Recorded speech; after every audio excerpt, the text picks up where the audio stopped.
We know that our ancestors did not possess construction equipment similar to modern times, and among the excavations of ancient ruins, archaeologists are unlikely to have come across remnants of machines and devices that could have been used to build gigantic walls or excavate deep labyrinths. But somehow these monumental structures appeared on Earth. It is foolish to claim that they were built solely with hand tools. Probably we are missing something. Otherwise, how did the mystical pyramids of the Egyptians and Maya, majestic ancient temples, and colossal architectural objects that are several thousand years old come into existence? Most likely, the mystery lies in the text about the Tower of Babel. Who knows? Maybe it's not a myth, but a real prototype of the first skyscraper. You are on the Top Facts channel, and today we will tell you about another incredible prehistoric megastructure. We will travel to the territory of modern-day Lebanon.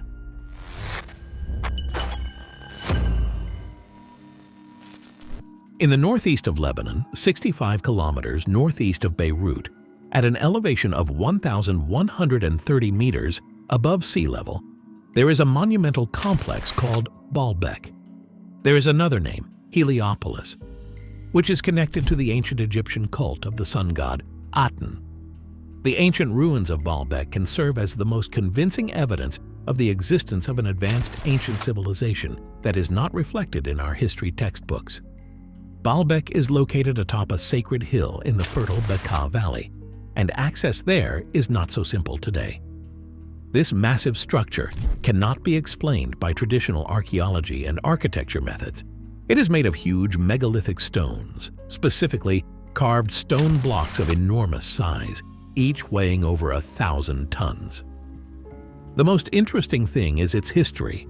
The complex of stone monoliths was erected long before the Romans conquered this territory and built their monumental Temple of Jupiter here. It was even before the Phoenicians constructed the temple of the god Baal. Baalbek is clearly the oldest and largest structure made of stone blocks ever discovered in the world. The main part of Baalbek's known history pertains to the period of Roman activity. The Temple of Jupiter was one of the largest in the Roman Empire and still stands as a testament to the power and grandeur of Roman architecture. However, the temple rests on a much older foundation. Beneath the Roman construction lies a series of enormous megalithic blocks, known in architecture as trilithons. They form part of the support for the temple complex.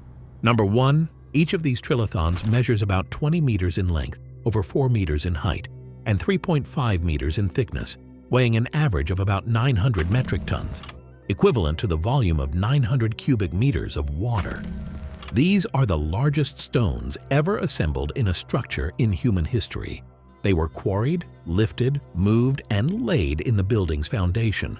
To understand this in scale, just imagine that each stone weighs roughly 36 times more than the blocks in the Stonehenge structure, and about 10 times more than the heaviest stones used in the construction of the Great Pyramid of Giza.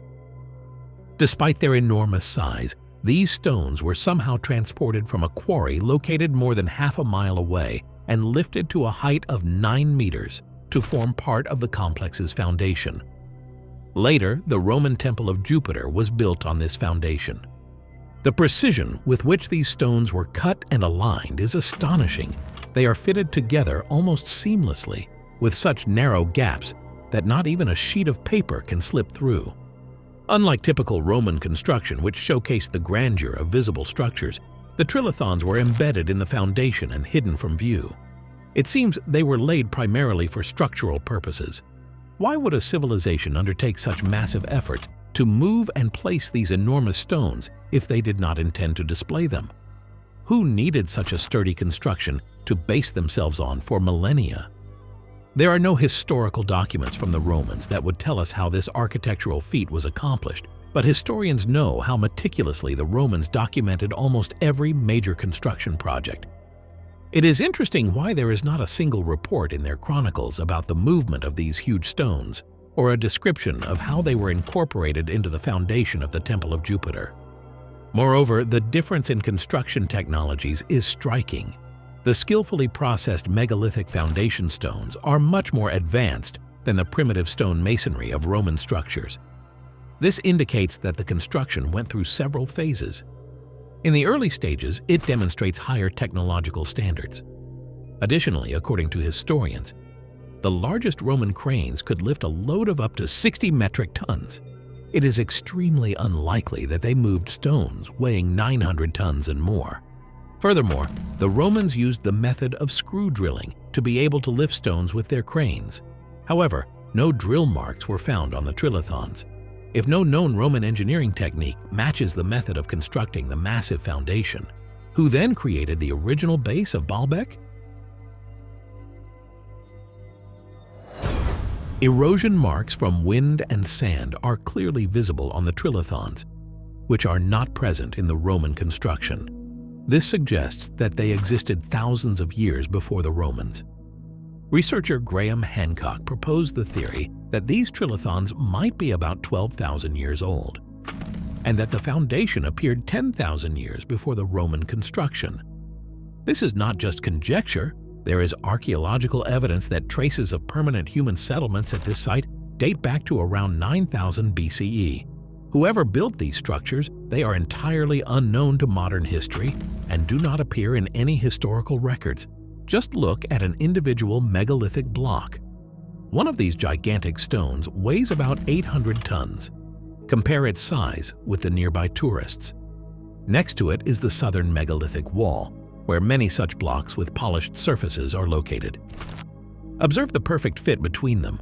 Some connections are even angled, making the megalithic wall even more impressive and tight. Clearly, this work was done by a much more advanced civilization than the Romans, Greeks, or Phoenicians.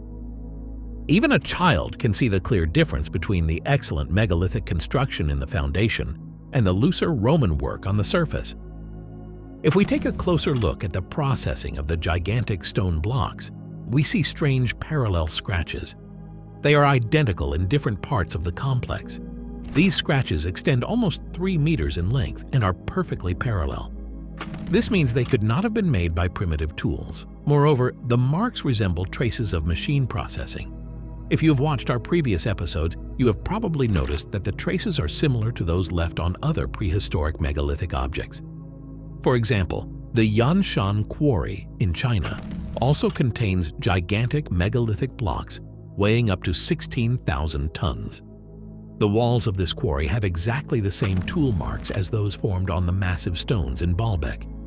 Another example, in the ancient city of Petra in Jordan, tool marks very similar to the scratches on Yanshan blocks have also been found.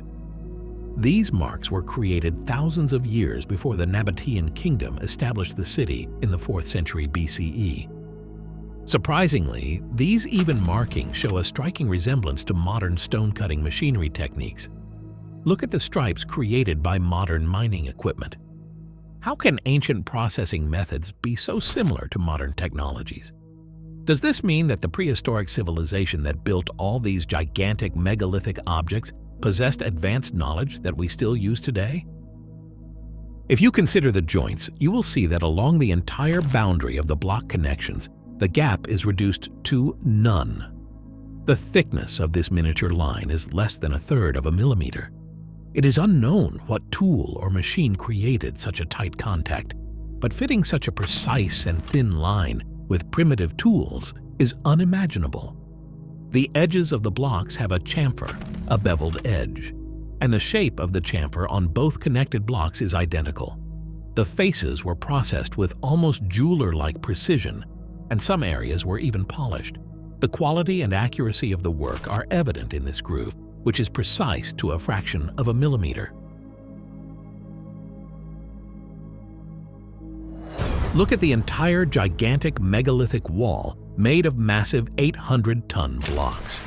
Judging by the darker shade of the surface, it is obvious that they are much older than the Roman construction. And again, the wonderful precision in fitting the blocks is impressive. In some places, the joints are so tight that they are barely visible. Directly next to the Temple of Jupiter is the Temple of Bacchus. Again, we can see gigantic stone blocks in its foundation. Stones weighing up to 800 tons are fitted together with absolute perfection, where vertical and horizontal gaps cannot accommodate even a razor blade. If you're not right in front of the structure, you probably won't even notice the connections. But the gigantic stone blocks are not the only prehistoric ruins in Baalbek. If you visit the temples of Baalbek, the first thing that will catch your attention is likely the large columns, especially those that adorn the Temple of Jupiter. These are the largest stone columns in the history of classical architecture. However, these massive 20-meter columns are not prehistoric. They were made by the Romans and built from limestone quarried nearby. They were not carved entirely, but were made from sections, each called a drum. They were carefully fitted together to form a seamless column. Although the exact weight of each drum may vary, it has been estimated that an individual drum weighed approximately 60 metric tons. This corresponds to the maximum weight that the Romans could lift using their cranes. However, archaeologists were stunned when they discovered much older columns, most of which were broken. The reason for the astonishment was that unlike the Roman columns, they were made not from locally quarried limestone, but from pink granite, a much harder material. Moreover, they were not assembled from connected drums, but were a single construction. 200 pink granite columns were quarried in Aswan, Egypt, more than 1,000 kilometers from Baalbek. They came from the same quarry that supplied the famous pink granite blocks used in the construction of the royal tomb of the Great Pyramid of Giza. Transporting heavy granite monoliths to Giza, each weighing up to 80 tons, is an incredible task. But in reality, transporting similar multi-ton granite monoliths to Baalbek posed an even bigger problem. They were not simply floated down the Nile River across relatively flat lands. They had to be transported through the Lebanese mountains, which average heights of about 2,500 meters. The difficulty of transporting these colossal stone columns through mountainous terrain seems almost insurmountable. The question arises, how and why did ancient builders make such extreme efforts to deliver these columns to Baalbek? But that's not even the most impressive part of the story of the pink granite columns. We know that granite is one of the hardest materials on Earth, and the only way to shape it is by using tools with diamond tips. However, it is reliably known that such tools were not used until the late 19th century. Moreover, the columns were polished to an incredibly smooth and perfectly round surface, with the transition between curved and flat surfaces being astonishingly precise. It is highly unlikely that such a level of grinding could have been achieved with only hand tools. Even the most skilled sculptor would likely have made slight errors, and we would find indentations or irregularities on at least one of the fragments. But after thousands of years, there are no visible defects left. The protruding edges are still sharp, and the polished surface is incredibly smooth. This convincingly proves that ancient processing technology was as close to modern as possible. As we mentioned earlier, most of the pink granite columns turned out to be broken into pieces and were found along with numerous other fragments. How did the less durable limestone withstand, while granite was shattered into pieces as if a fierce cataclysm occurred on this site? What force could have split monolithic granite into small parts? If we study the scattered stone ruins around the perimeter, we find that many of them have strange patterns, somewhat resembling traces of modern stone-cutting machines. And our today's documentary episode on top facts about the megalithic structures of Baalbek would be incomplete if we did not tell you about another discovery that not only shocks, but changes the paradigm accepted by the scientific community, a set of ideas and concepts about ancient history. The limestone quarry of Baalbek is located about 1.5 kilometers from the main temple complex. Most of the gigantic stone blocks were quarried there. However, the quarry still contains unfinished monoliths, which are even more interesting as they are larger than the foundation stones. One of the earliest and most famous discoveries in the Baalbek quarry is the Stone of the Pregnant Woman. This monolith, named after a local legend, is approximately 20 meters long, 4 meters high, and equally wide, weighing over 1,200 tons. The stone lies at a raised angle, and the lower part of its base is still attached to the quarry's rock face, as if it was ready to be freed and transported to its destination. The enormous size raises questions about how ancient builders intended to transport it. Directly beneath the stone block, we again see strange grooved marks, similar to those on other megalithic stones. Many consider them to be traces of machine processing. In Jungfrau Park in the Interlaken region of Switzerland, there is an intriguing installation, a visual model demonstrating the number of modern cranes required to lift the stone of the pregnant woman. Even if we assume that a prehistoric civilization had the same technology as we do today, there would still not be enough free space at this location to accommodate all these cranes. And even if they lifted the block, how would they transport it to the temple? Initially, a large part of the monolith was buried underground, but after a prolonged excavation process, an even more shocking discovery was made. It turned out that next to the stone of the pregnant woman, directly beneath it, there is an even larger monolith, weighing 1,650 tons. It became known as the Forgotten Stone, and to this day, it is the largest stone block ever quarried in the world. In this aerial photograph, you can compare the Forgotten Stone with the stone of the pregnant woman. The size difference is significant, considering that the stone block was discovered only 10 years ago. Who knows how deep the quarry is and what will be found there in the future? What other giant prehistoric megaliths remain buried underground?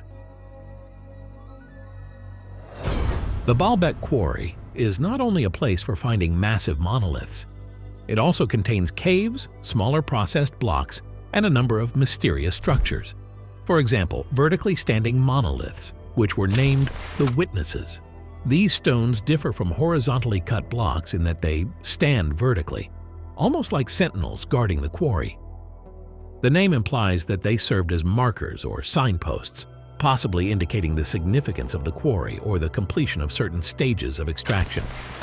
The purpose of these monoliths is still under discussion. Some suggest that they could have been part of an ancient marker system similar to other stones placed around the world, such as those found in Stonehenge or the Carnac stones in France. Some researchers propose that the Witnesses might have had a ritual significance or marked important alignments of celestial objects, as ancient builders often incorporated astronomical features into their monuments.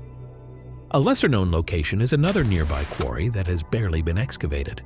There is another gigantic stone monolith there, known as the Southern Stone. The Southern Stone exceeds the stone of the pregnant woman in size, with an estimated weight of 1,300 tons. The upper part of the monolith was likely visible even during Roman times, and for this reason, numerous indentations can be seen on its surface. Since the Romans could not move and use this gigantic monolith, they simply carved pieces from it for their constructions. Many believe that this quarry is even larger than the previous one. It just remains largely unexplored. To this day, it remains unexcavated, and construction and other debris are constantly dumped there. Who knows what other discoveries are buried beneath it? In conclusion, the megalithic structure in Baalbek remains one of the most impressive evidences of the existence of an advanced prehistoric civilization that possessed advanced technologies. Their methods of material processing and construction far surpassed any of the most advanced known ancient civilizations. The stones and quarry of Baalbek continue to fascinate and puzzle not only tourists, but also scientific communities around the world. Whether viewed through the lens of myth, speculative history, or scientific research, the material evidence and fragmented information from historical and religious sources create a foundation for humanity's enduring curiosity. We all want to look behind the curtain of history and understand our ancient past, and along with that, solve the mystery of the inexplicable achievements of prehistoric civilizations. This is how our episode turned out. If you liked it and want to see the next part or something similar, write about it in the comments like, subscribe to Top Facts for the most incredible compilations of facts and videos from around the internet. Thank you for watching, and check out the 2 previous top episodes.